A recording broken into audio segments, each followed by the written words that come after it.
Encontrar todas esas pistas reunidas en un solo lugar, a escasa profundidad bajo la superficie, parece algo sacado de un sueño.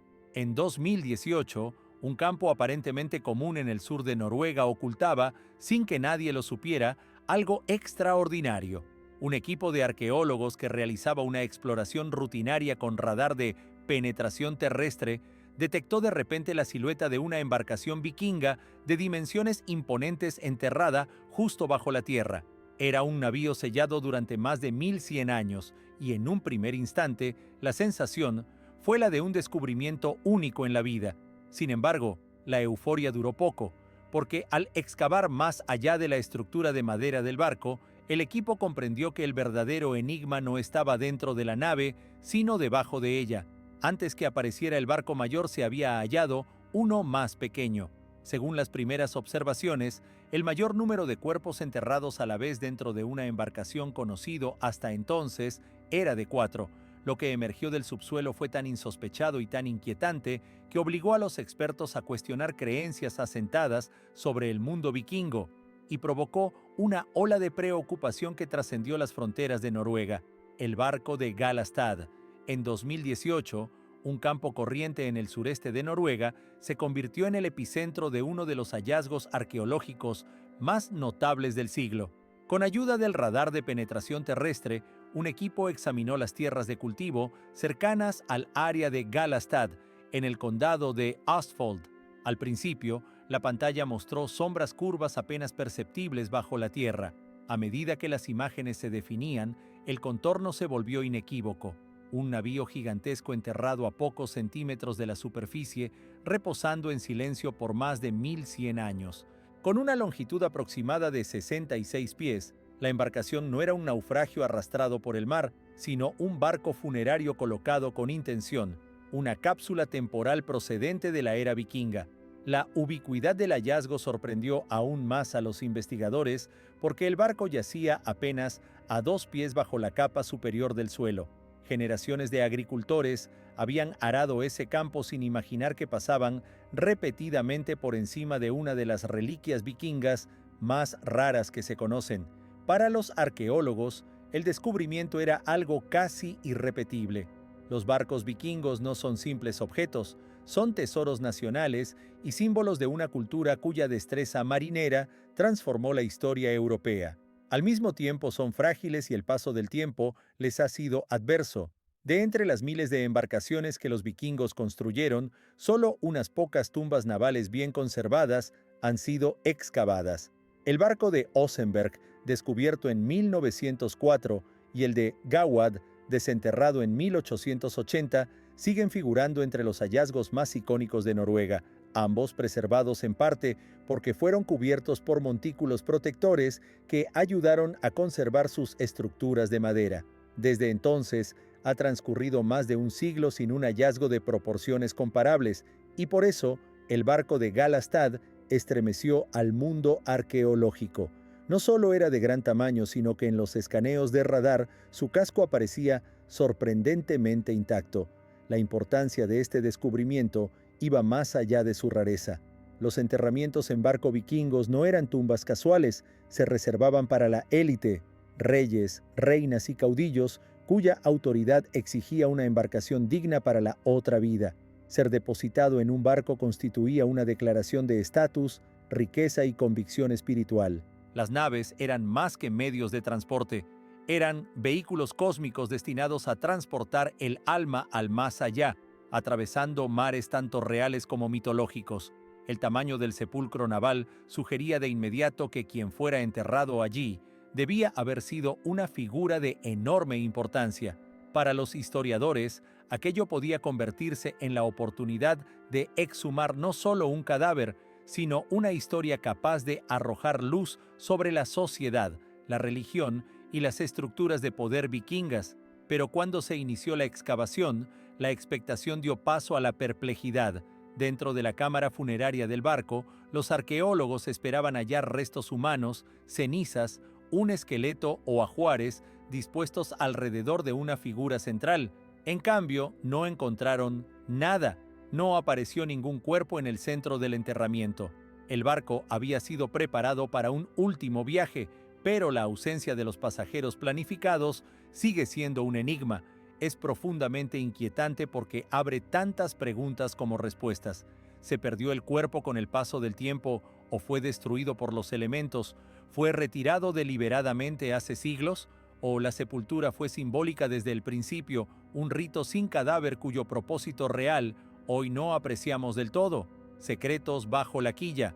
Cuando el barco de Galastad apareció en el radar, todos supusieron que el misterio principal residiría en el interior de la nave, quizá los restos de un noble vikingo, armas o tesoros destinados al más allá, pero a medida que avanzaban las labores, quedó pronto claro que la bodega vacía no era toda la historia.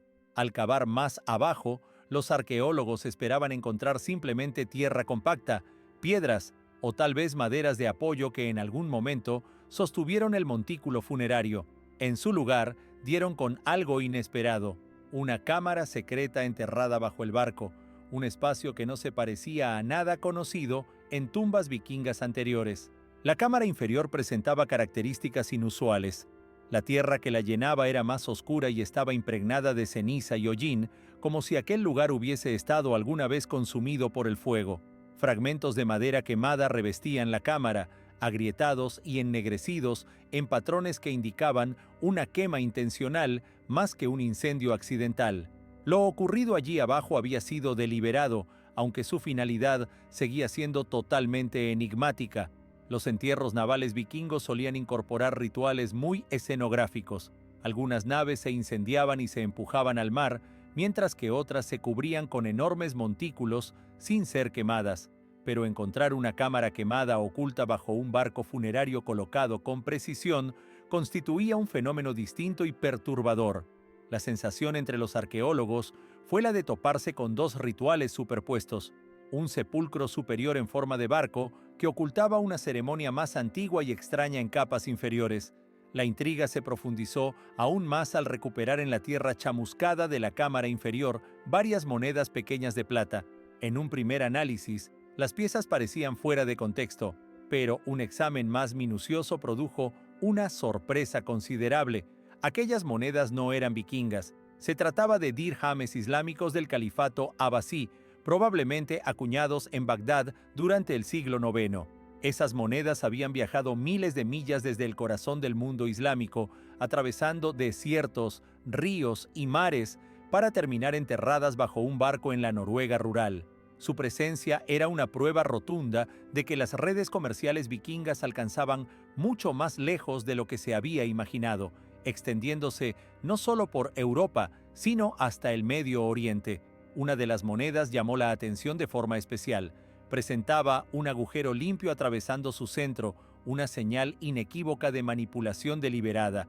A simple vista podría parecer que alguien la convirtió en colgante o amuleto. Para los vikingos, perforar una moneda tenía un significado potente. Ese acto podía despojar a la pieza de su valor terrenal y dedicarla al ámbito espiritual. Algunos arqueólogos sostienen que se trató de una ofrenda a las deidades.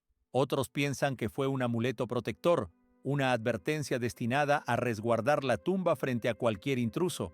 Que la moneda perforada se encontrara no dentro del barco, sino en la cámara quemada que yacía debajo, la hacía aún más relevante.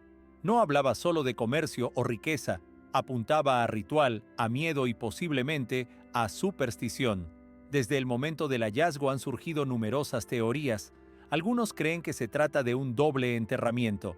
Primero se inhumó a una persona más antigua, quizá marcada por la desgracia o la sospecha, y luego se elevó encima un magnífico barco para sellarla o eclipsarla. Otros proponen que la cámara inferior funcionó como un lugar de purificación ritual, donde el fuego se usó para limpiar la tierra antes de depositar la embarcación sobre ella.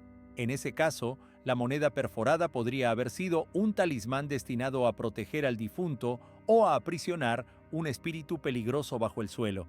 Existe también la idea fascinante de que la cámara refleja la extraordinaria amplitud de las conexiones vikingas, una huella de rutas comerciales y tratos políticos que unieron Escandinavia no solo con Europa sino con el mundo islámico.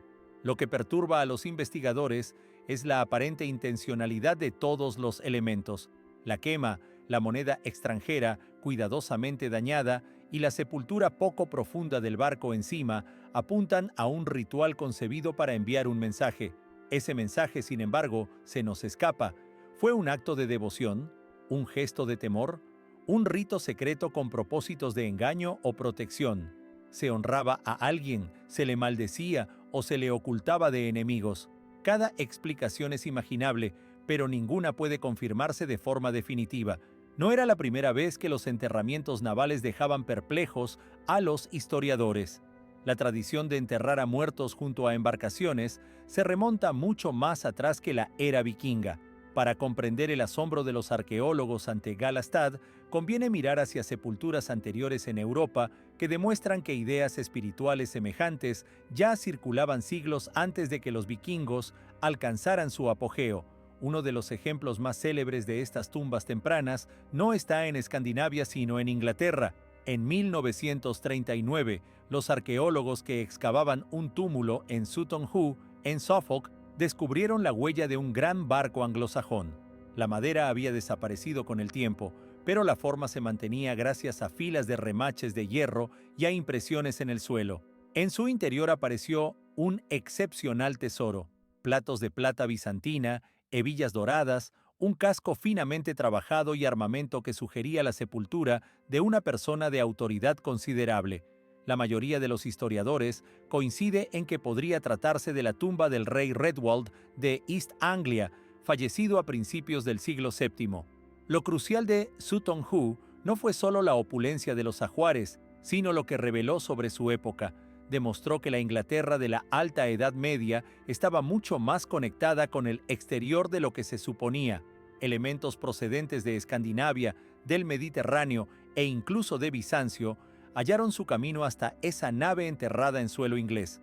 En el continente europeo, las prácticas funerarias de los maravenianos, la dinastía que gobernó partes de lo que hoy llamamos Francia y Alemania entre los siglos V y VIII, también sugerían una fuerte creencia en viajes post-mortem. Sus tumbas frecuentemente incluían carrozas, armas y caballos. En casos excepcionales y de gran carga simbólica, se colocaban barcos en la sepultura. Para estos pueblos germánicos antiguos, el enterramiento no era solo depositar un cuerpo, era preparar al difunto para un gran viaje hacia lo desconocido. Ya fuera imaginado como una carreta que cruzaba tierras abiertas, un carro que surcaba los cielos o un barco que avanzaba por un mar cósmico, el sentido permanecía. La otra vida exigía preparación, estatus y signos de autoridad. Esa vinculación entre barco y más allá llegó finalmente a Escandinavia, donde adquirió una identidad marcadamente septentrional. En la isla de Leica, por ejemplo, se conserva una tumba que retrotrae la cronología de los enterramientos navales escandinavos aún más atrás que la era vikinga. Dentro de un túmulo en Leica, restos reconocibles de una nave mediante remaches y fragmentos fueron datados por radiocarbono alrededor del año 700, casi un siglo antes del inicio generalmente aceptado de la era vikinga. Con ese hallazgo se tambalearon viejas suposiciones. Quedó demostrado que los escandinavos eran capaces de construir grandes naves marineras mucho antes de que comenzaran las famosas incursiones vikingas por Europa. Más importante todavía fue la demostración de que el significado simbólico de los entierros en barco ya estaba profundamente arraigado antes de que la era vikinga echara a andar. El enterramiento de Leica ha desempeñado además un papel clave al conectar tradiciones a ambos lados del Mar del Norte. Durante largo tiempo los estudiosos debatieron si Sutton Hoo y los sepulcros navales escandinavos se desarrollaron por separado o como parte de un intercambio cultural más amplio. La cronología de Leica cae entre las fechas de Sutton Hoo y las sepulturas navales vikingas posteriores, lo que sugiere que la práctica no fue un fenómeno aislado, sino el producto de una red compartida de ideas que circulaban entre Inglaterra anglosajona y Escandinavia. El comercio, las alianzas políticas y mitologías comunes pudieron transportar y transformar estas costumbres a medida que cruzaban fronteras. Para el momento en que emergió la era vikinga, el entierro en barco había devenido casi mítico y se reservaba únicamente para la élite. Para los vikingos, los barcos eran mucho más que herramientas de guerra o transporte. Eran recipientes sagrados entretejidos con la cosmovisión nórdica. En su mitología, el mundo no era un simple paisaje, era una red de 9 reinos interconectados por puentes cósmicos y pasajes ocultos. Midgard, el lugar habitado por los humanos, era solo una pequeña porción de ese todo. Asgard, la morada de los dioses, y los parajes de los muertos se situaban en espacios espirituales lejanos que, en la imaginación vikinga, reflejaban los mares y los fiordos que habían navegado en vida. Por eso, una nave no se concebía solo como madera y clavos, era un puente entre mundos, apto para llevar un alma en el viaje supremo, el tránsito de la vida a la muerte. Ese convencimiento determinó la forma de sus funerales. Un enterramiento vikingo raramente era discreto. Se trataba de una ceremonia, de una manifestación de identidad y de poder. A veces se arrastraba la nave hasta la tierra, se colocaba al difunto en su interior y se llenaba la embarcación con ajuares, espadas, escudos, joyas, alimentos y, en ocasiones, animales destinados a acompañar al fallecido en su viaje. Una vez concluidos los preparativos, la nave se cubría con capas de tierra y se transformaba en un túmulo, donde barco y sepultura se fundían en un solo monumento. Las tumbas de Osenberg y Gawad, descubiertas a finales del siglo XIX y principios del XX, siguen siendo testimonios sobrecogedores de estos rituales. Sus cámaras contenían tanto objetos de lujo como utensilios cotidianos que hablaban no solo de riqueza, sino de una visión del mundo en la que la muerte era otra travesía más. Otras ceremonias eran aún más dramáticas. En ciertos casos, las naves eran empujadas al mar, prendidas fuego y enviadas ardiendo a la deriva. Las llamas devorando la embarcación y surcando el cielo nocturno debieron ser un espectáculo inolvidable. Para los vikingos el fuego no solo destruía, transformaba y purificaba. Una nave en llamas actuaba a la vez como despedida y como faro que guiaba al difunto a través de océanos cósmicos hacia Valhalla, el salón de los guerreros caídos, o hacia los campos que Freya reservaba a los honorables. Pese a la magnificencia de tales rituales, no todos los miembros de la comunidad los recibían. Los enterramientos en barco eran un privilegio para los rangos más altos, caudillos, reyes, guerreros célebres y, en casos excepcionales, mujeres de gran poder. Estas tumbas exhibían con fuerza la riqueza y la influencia de los fallecidos y reforzaban un orden social que deseaba ser recordado por los vivos y respetado por los muertos. Animales como caballos o perros solían sacrificarse para servir a su amo en la otra vida. Armas, armaduras y tesoros exóticos procedentes de tierras lejanas atestiguaban el alcance y el prestigio del individuo enterrado. En ocasiones macabras se realizó sacrificio humano. Esclavos o sirvientes eran dados por muertos para acompañar a su señor o señora en el viaje final. Estos no eran funerales sencillos, eran actos colectivos que afirmaban poder, creencias y cosmologías que resonaron durante generaciones.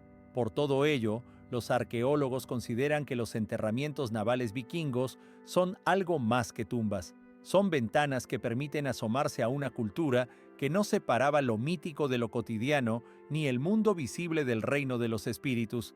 Pero el barco de Galastad presenta diferencias inquietantes. Su sepultura poco profunda, la ausencia de un cuerpo y la presencia de símbolos extraños sugieren que allí algo falló o que se ejecutó un ritual distinto. ¿Qué piensas tú que se escondía realmente bajo ese barco?